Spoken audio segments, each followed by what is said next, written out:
Hi everyone, welcome back to the Transitions Collective. I'm your host, Mary Clavier. In this week's episode, I'm speaking with Chrissie Wywrot. Chrissie is a sales and marketing lead generation specialist for LinkedIn. She'll be talking to us about how to use the platform and best leverage it to bring visibility to ourselves and our businesses. So stay tuned to hear more from Chrissie. Hi Chrissie, welcome to the show. Thank you for having me. Thanks for joining us. So, Chrissie, we have so many things to talk about today in terms of LinkedIn strategies and what to do.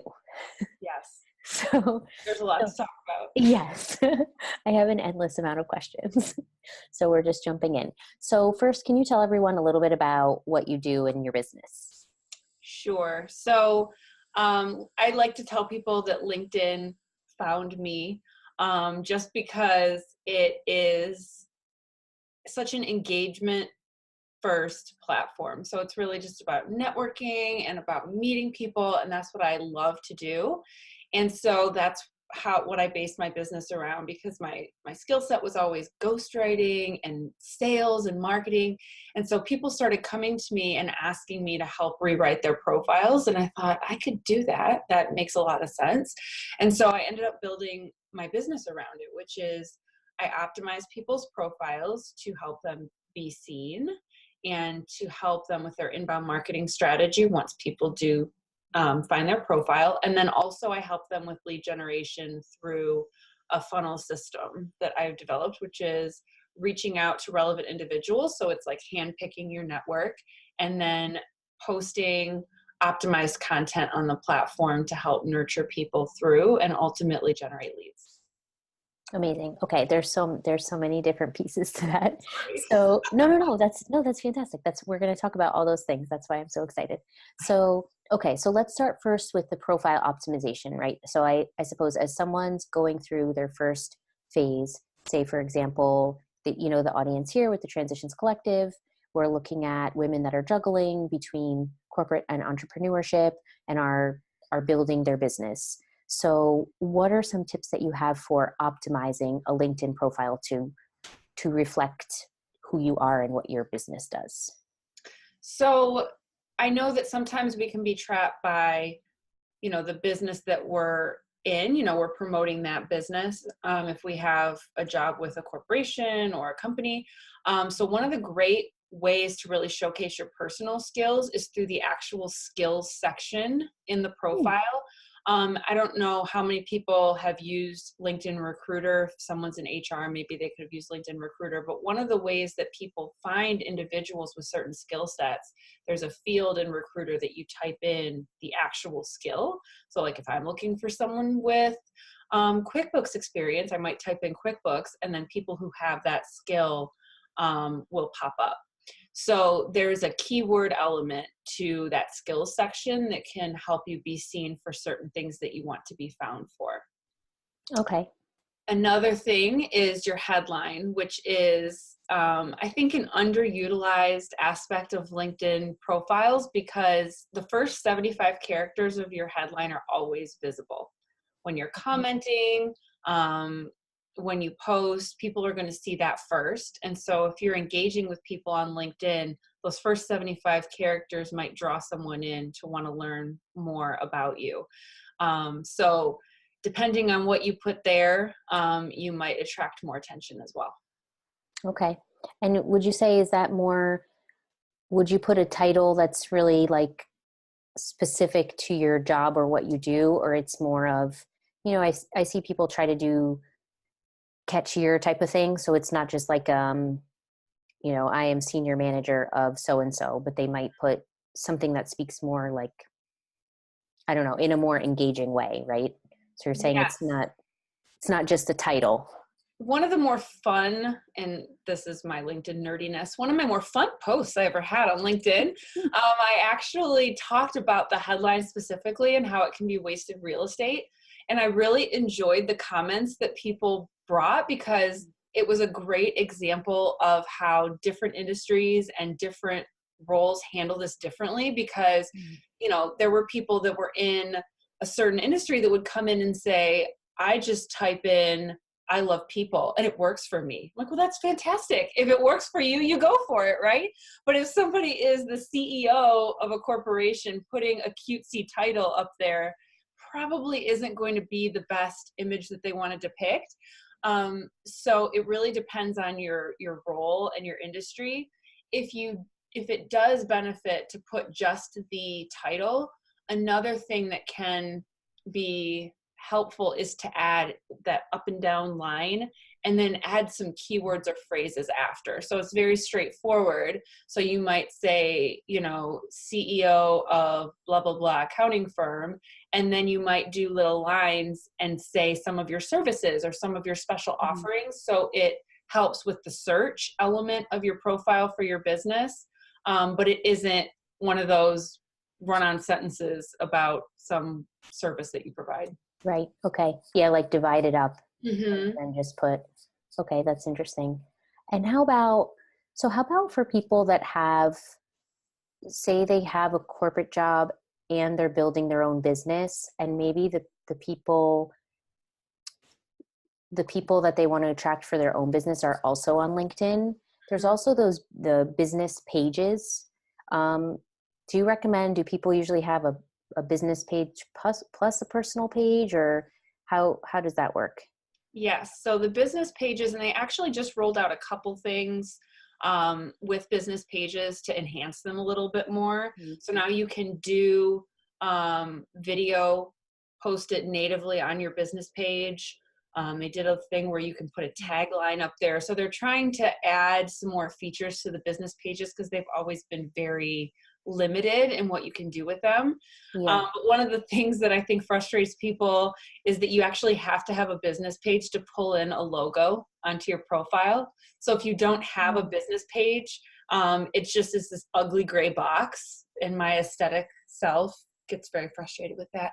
But additionally, test yourself. If you go onto somebody's profile and you start reading, it's like second nature. You click on it and you want to see what it is, and you don't even recognize you're doing it. So having that business page gives that click, it goes somewhere. And then they just rolled out these buttons now that go underneath the banner that say visit website. So it's more prominent now too, to get to the website, because as you know, LinkedIn doesn't allow for hyperlink text within or formatting within the profile. So it gives somebody an easier route to actually get to the website. So that's a benefit of the business page.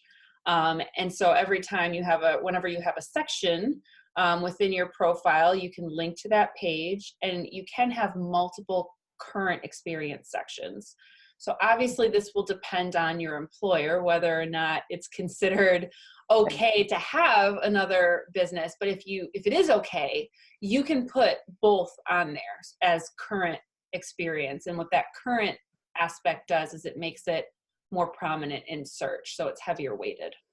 Okay. Oh, that's interesting. There are a few good things in there. So for example, for me, even since I do consulting, plus I do corporate consulting, plus the Transitions Collective, I could have both of those in parallel. Yep. Okay. And I like what you said about the business page, because I do have a gray box, I think. So I think I need to get dreaded gray box. It's like with a little like building shape or something. Uh-huh. Yeah. Yeah. And one of the most exciting things for consultants that just happened, an update for business pages, is they no longer require you to have an address. You don't have to, which is great, because a lot of people who have home offices really don't want people showing up at their house. So you'd have to like make up an address. So now they have it where you don't even need a location. So I was very excited about that. Oh, that's good too, because I feel like I looked at that before. I mean, I have a business address for where my mailbox is, so I can use that, but still it's like, you don't like to put all of that out there if you don't need to, it's kind of. So I was pleased with that update. I feel like they're listening. Yeah.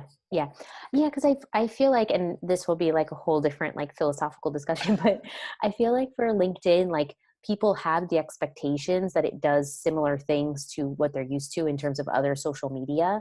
But since it's really for business, they're trying to make some of these, upgrades or make things work a little bit better. So things are always changing, maybe a And I little think faster. it's you'll see a constant roll toward network expansion. And so I think that's one Hmm. more thing that is, like you said, going away from just the brick and mortar type businesses, because for the last couple of years, since it was purchased by Microsoft, it went from being, a huddle in the corner with the people that network Right. to actually a business generation network, and it Yeah. is growing rapidly. So Yeah. I don't know if you remember the days where they had that list of how you knew someone when you tried to connect, and the last Yes. option was I don't know this person, which was like a trick, because then if you clicked that, they like gave you like a digital slap on the wrist, like you're not allowed Oh to yeah, connect because with you, people that you oh, don't right. know. You don't And know. they didn't let you do it. So you had to lie, Yeah. or Yeah. you couldn't connect with anybody Yeah. else. Yeah. Oh yeah, okay. So engagement is another good point, because I wanted to talk about that too. So say you are looking to expand your network on the platform. What are the best ways to go about that in terms of posting? Is it articles? Is it videos? Um, what is the best in terms of engagement? My number one is always be genuine. And I like that one. always be genuine. So, there's some people that are scared of video, but they're scared of video and that it's an uncomfortable step. But if they do it, it'll be great. Mhm. Other people, they don't want to touch video. They never want to be on video, but then they feel pressured because you're supposed to do video. Mm. If you're in that camp and it's really the last thing on earth you ever want to do and it's just not your thing, don't do it. You don't have Yeah. to. It's okay. Yeah. So you see a lot of people saying, well, this is what all the guru people are doing, and so I need to do that. The first thing is to do where your strength is and what fits for you. I rarely do video. Um, I've always been a writer first, and it's just what I go with, and it does well. Mhm. Then I'll throw in a video every now and again, and those do okay too. Mhm. But the big thing is optimization of the content. So hashtags have actually become a thing now. And I don't know if you remember when they tried to roll that out. I don't know if it was like a year ago or a little over that. And then they just kind of existed and we weren't really sure if we were supposed to use them or not. Yeah. Now these hashtags act as a filing system. So you're able to Okay. follow specific hashtags, and they do actually create organic engagement. So the hashtags are good. And then in terms of connecting with people, it's becoming more and more of a hard sell when you actually are trying to hard sell. So the idea is just to network with people. Yeah. I am the first one to say that there is a time and place for a sell when you're trying to connect with people. Those situations do happen. Mhm. But for the most part, just reaching out to somebody, finding a common reason or a reason period to connect is important. So saying, hey, I'm in Detroit and you're in Detroit. I like to connect with local people, or I like to connect with people in this industry, or I see that you like this, so do I. It gives you a higher likelihood of the person connecting. So just sending that personal connection request and adding to your network, and then the optimized content to nurture those people. So is it more common? Would you say it's more common now that people are connecting with people that they don't know? People don't Like, send personalized connection requests. It surprises me how many people don't send them when that option is there. But yes, connecting with people you don't know is definitely becoming much more frequent. okay. And one of the cool things, and I just created a page for this today, and I'm very excited about it, Awesome. is LinkedIn Local. It actually originated Oh, in Australia, and this is not affiliated with LinkedIn. So this is just somebody that oh, decided to start this movement.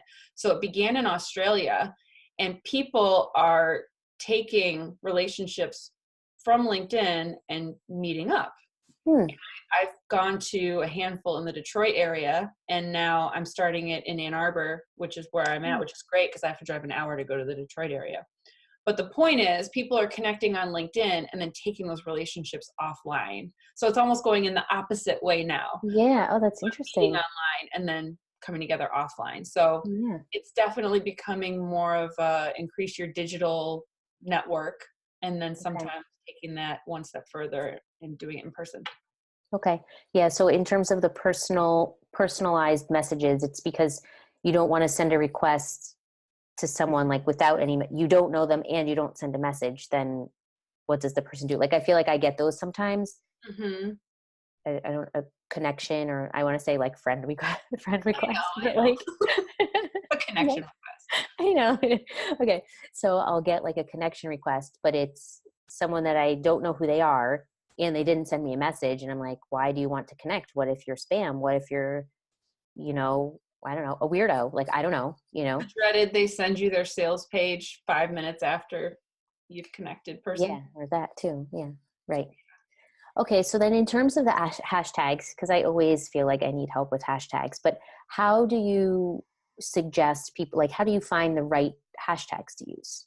So you can think through, first of all, think through who you want to read your content Okay.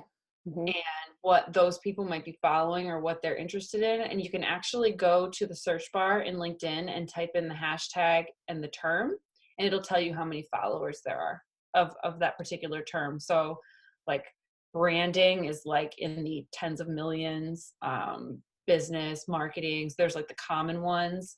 And then you can start getting into the more obscure ones. Um, and once you start using them, LinkedIn actually starts to suggest them at the bottom too. Okay. But yeah, you can search in the search bar to see how many people are following particular ones. And then in the bottom left of your screen, it should give you the opportunity to follow. So you can go into the discovery zone and you can follow hashtags too. Okay. Gotcha. And is it like Instagram where you pick like a mix? You pick some that have a high number of use hashtags and some that are maybe like lower use? Yeah, it's LinkedIn is doing a lot of development right now, and I think Mm-hmm. there's been a lot of glitchy stuff going on too. Um, so what was happening is you post and then you put your hashtags, and it's almost like LinkedIn would pick the ones that it decided to file you under. So you would start to see like these grayish hashtags up at the top that almost your post qualified for those hashtags. So I think it's just pick the ones that you think are going to work, and then if they go through, great. But you have 1,300 characters, so Okay. play around with those. So I usually like to do one or two that are the big time ones, and then I just kind of go through and find some of the more obscure ones and just see what flies. Okay. Okay. So for people that are, so they have a post, so say it's an article or whatever it is, they have an article, they pick some hashtags.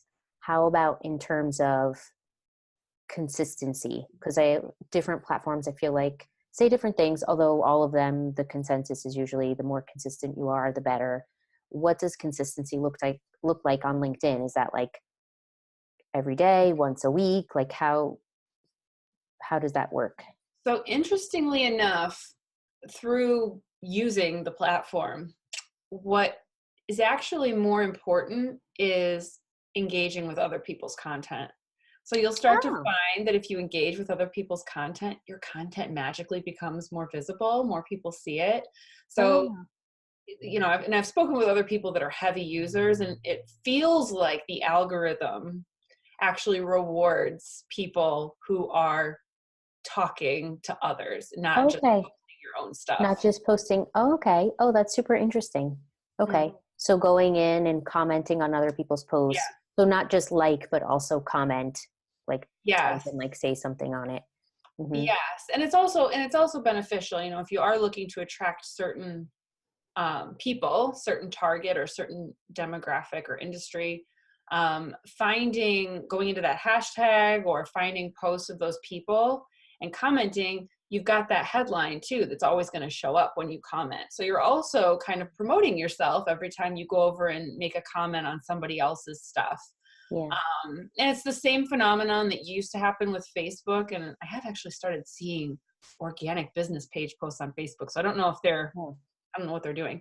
But it was the way that worked was, you engage with a certain brand and then you start to see that brand more frequently. mm-hmm. the same thing is true of LinkedIn. So if you engage with a certain person's posts frequently, you'll start to see everything they do as almost one of your first items, like so-and-so commented on this, so-and-so liked this.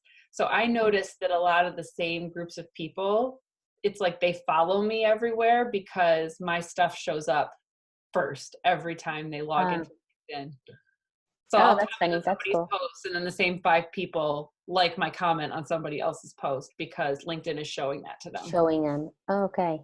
Oh, that's cool. Yeah, I like that about the title too. Mhm. Keeping that in mind. It's like a billboard. Yeah. Yeah. Oh, yeah. Yeah, That's personal cool. billboard. I should take it more seriously. I'm gonna I'm gonna take a look Whatever at you that. Hmm. do, one of my biggest pet peeves is don't use, and I'm failing English right now. The type, I don't know if it's prepositions or what the phrase is, but Yeah. don't use a lot of lightweight words like Like I fluff. am the leader Yeah. in the before you get to your point, Yeah. because all that's going to show up in those first characters is I am the, and you miss the opportunity. That's a good Make sure point. that you Like the got some filler. heavyweight words in your first 2 or 3. Yeah. Of like something that conveys what you actually do. Yes, either put something that's going to attract your target. Okay. Okay. Something that's gonna attract your target. Okay, that's great. Yeah. Okay. So that's the is that considered the is that considered the bio or the title? The headline. Headline. Okay. Mhm. Headline. Neither of those, Mary. The headline. So Okay. and if you go to type in a current experience, it'll ask you, do you want to replace your headline with your title? Your headline should be its own unique phrase. Um, Okay. then for any of your current experience sections, Yeah. definitely put in, you have 100 characters to play with there, you have 125 for your headline. Definitely put some keywords in there the same way that you would Okay. headline. So your current experience sections, your headline, and your summary are all heavy weighted for search. Okay. And someone told me the recommendations piece is important too. So if we look at like, I mean, I guess everything is important, right? That ideally you should have like solid and concise overall profile. So it would Mhm. be your headline, it would be your recent experience with some information showing what you do. How about your previous experiences? Should you put wording in those also? So that's a good question. So that actually depends on whether your previous experience is relevant to your current. So there's Mm, actually a way, and I have a like a optimization checklist. And in that checklist, one of the things I put in there is whether or not to deactivate search for your past experience. So you can cool. actually go in and toggle off the ability for people to find you. So let's say you were an accountant and now Hmm. you're a business coach. Well, you might not want to be found for accounting, so you can turn that off. If, on the other hand, you've always been in finance and now you're like a CPA coach or something like that, it is relevant. And so you would want to plug in keywords into those sections because then it will increase the ways that you can be Right. found. Oh, that's so interesting. That makes a lot of sense because so earlier in my career, I was packaging engineering and I did a lot in the packaging space. So sometimes I get requests for like packaging Mhm. engineering roles and I'm like, oh, that doesn't fit what I do now. This is why I'm Go talking and to you. toggle that off. Yeah. Amazing. Okay. Um, okay. So then in terms of just I think we covered a few things for overall optimization, the headline, the, the job descriptions and the bios. Another question I have for the top, the banner, you can put like a graphic. I've seen some people put a graphic. Um, is that important? Not important? I don't Just know. leave it blank. Um, I mean, granted, I'm like a LinkedIn snob, so most people probably don't care. But for me, it's kind of like that gray box. Yeah. Just use the space, Yeah. whether it's even if it's a stock photo, Yeah. um, just putting something up there. It just improves the aesthetic. Yeah.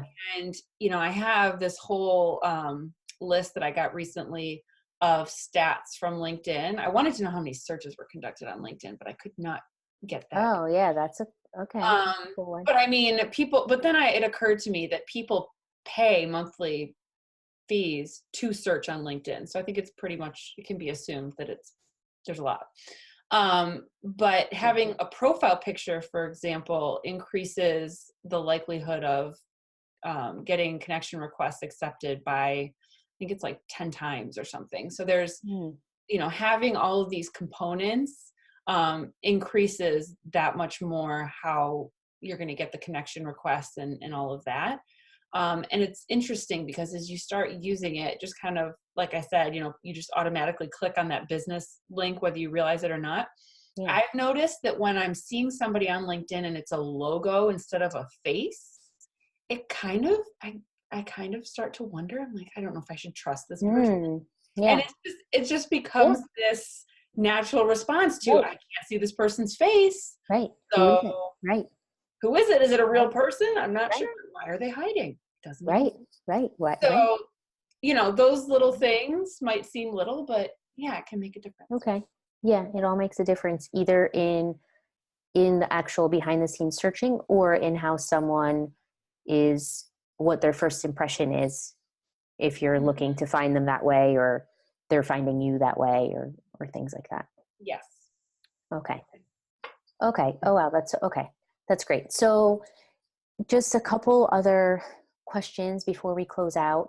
In terms of reaching out to other people, you started to talk a little bit about it, about authenticity and connecting with people. So if someone wanted to grow their audience on LinkedIn, it means having more of a network, say, of followers, right? Or connections, or both. Mm-hmm. I don't know. What are the overall, the top most important things to be able to do that in terms of growing those connections? So the phenomenon that has taken place on LinkedIn is what's happened on all the other social networks, which is you get people who have a throng of followers.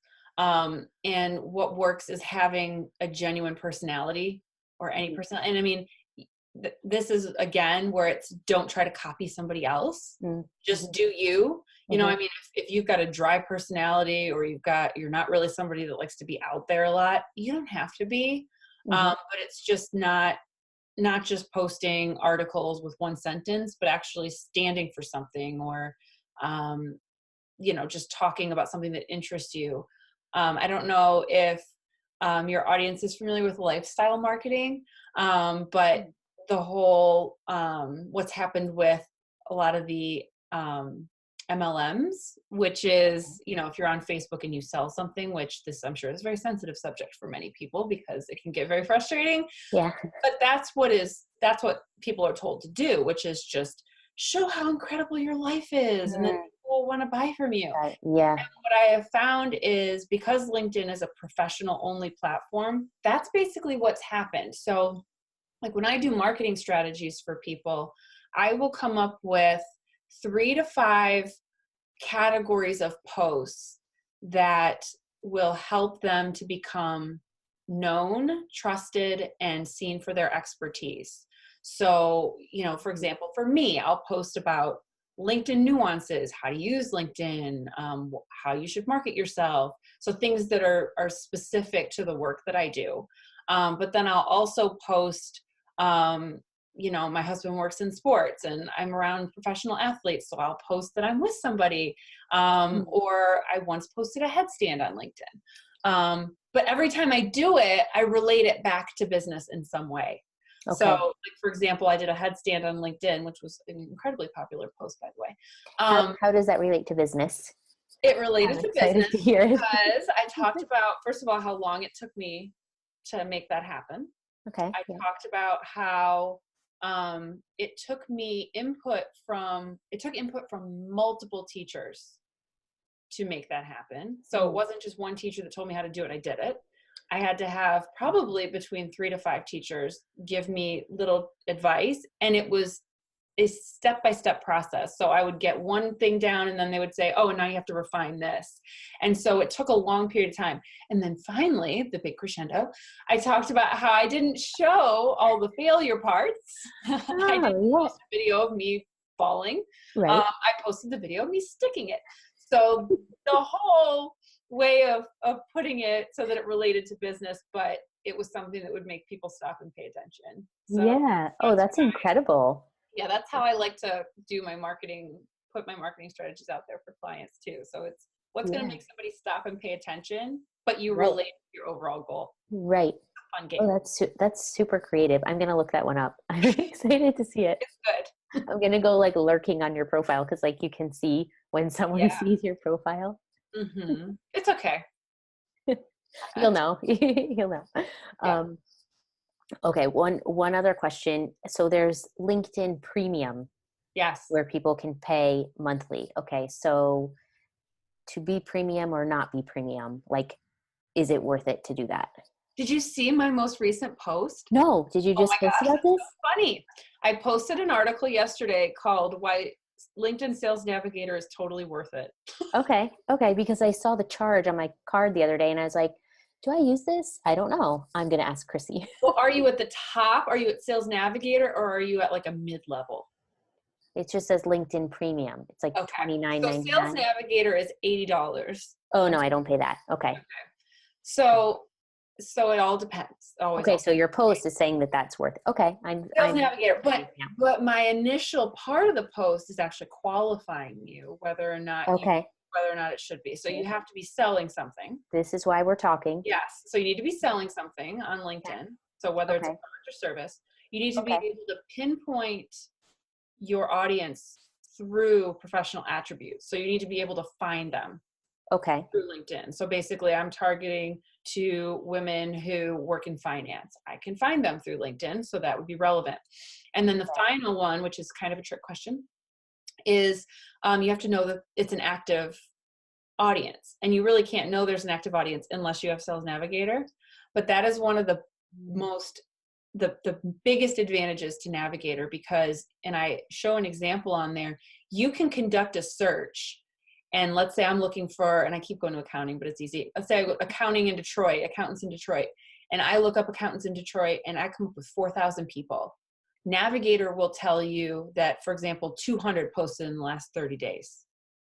So not only does it tell you if the audience is worth reaching out to, you save a lot of time not reaching out to dead profiles, because 200 is a good number. I doubt many people are going to work with, and if they're in a service-based business, are going to work with 200 people, you know, in life. That's plenty of time to add those people. So you can focus your attention on the individuals you know are actually using LinkedIn. Okay. So it shows you who is actually using it. Yeah, it tells you who's posted in the last 30 days. So you can know that. It also gives you better search refining tools. So for example, you can look, how long has somebody been at their current job, whether they've changed jobs recently, how much money the companies are bringing in their revenue. So there's definitely more basic searches you can conduct without it. But the difference is, you know, I might find 4,000 people through a general, and then I look and there's, like the example I used in my post, I think it was like 4,000 and there were only like 50 that were active. And there's certain industries that are like that, where they're either told they have to make a profile. You know, those people who say, yeah, I have a LinkedIn. I haven't logged in like 3 years. I still get those requests though through email. Do you know how to shut those off? Those people. That definitely could have been me for a long time. I'm still probably partially that. And especially if you're paying somebody to do your LinkedIn, you might be paying somebody to reach out to people that aren't even on it. Right. Yeah. Okay. Oh yeah, that's super interesting. Okay. Well, I have the premium one, which I think helps with searching, maybe general searches or something. If you're using InMail, that premium is good for that. Yeah. And it'll help you see everybody that's looking at your profile. So if you do have premium, make sure you're using those two things. Okay. I do get notified if someone looks at my profile. Yeah. And that's one good thing. Yeah. Okay. So it's just a matter of whether or not that's what, like for me, Sales Navigator is a no-brainer. Right. Like well, I get most of my business through LinkedIn. Right. Okay. Oh, that's so interesting. And the searching, that's in terms of like, are they using hashtags? Is that how they're searching? No, there's more fields. So they just open up more search fields. Oh, okay. So you can search for more specific things. And then the other thing, and the reason that I wrote this yesterday is because, and I said they keep rolling out new features. And one feature that they did roll out is now you can do saved lists for your leads. So they were just lumping them into one big list. So what you can do on Navigator is you can search, and then you can save somebody as a lead, and then you can go in and populate a feed on Navigator that is the updates of those leads. So let's say I am looking for business owners in Detroit, and I can make a lead list of business owners in Detroit, and then I can go and click lead shares, and it'll show me all of those people's posts. So I can go in whether I'm connected with them or not, and I can go in and like and comment. And so then it gets into that whole your billboard thing where what you put is important, and having an optimized profile is important. So you can go in and get in front of their face and just comment on the stuff that they're posting. And even if you are already connected with these people, it saves you a lot of time to be able to create a list of them, because you can also search within your connections instead of going through individually and pulling up their profile. And we all have the algorithm that we have to deal with. So it's definitely beneficial. If you are selling something, it's worth using it. Wow. Okay. Oh, that's very powerful. Yeah. Cool. And sales teams on businesses too. So Right. Excellent. Okay. So one last question in closing. And I ask this to everybody, what skill from working in corporate America has helped you the most as an entrepreneur? This was a hard one, because I'm also not. And you're my still in the corporate world was not typical too. I would say networking for sure, and just knowing how to put myself out there and connect with people. Learning the power of who you know, and that is something too that I didn't mention yet, but specifically with your audience, one really interesting thing specific to LinkedIn. I used, and I didn't even know I was doing this at the time. I started that job when I was 23 years old. But everybody wanted to connect with me on LinkedIn because of where I worked, because I worked with an NFL team. Those connections were extremely valuable to me when I started my own business. So, especially if you're working for a big company, leverage the power of that company to connect with the right people. And just get on their radar, and then you can leverage those connections later. That's a really good point. Yeah. Making sure that you connect with them and then use that later. That's true, because even now as I do consulting, it's coming from the network of people that I already knew. And when you do reach out to people on LinkedIn specifically, it will show you who you have in common. And for me, coming from professional sports, that gives me the credibility. So if I reach out to somebody who's in the broadcast media or who's a current NFL player, they see that I'm connected with existing NFL players. And so then they go, oh, well, she must know people for real. She's not just a fan.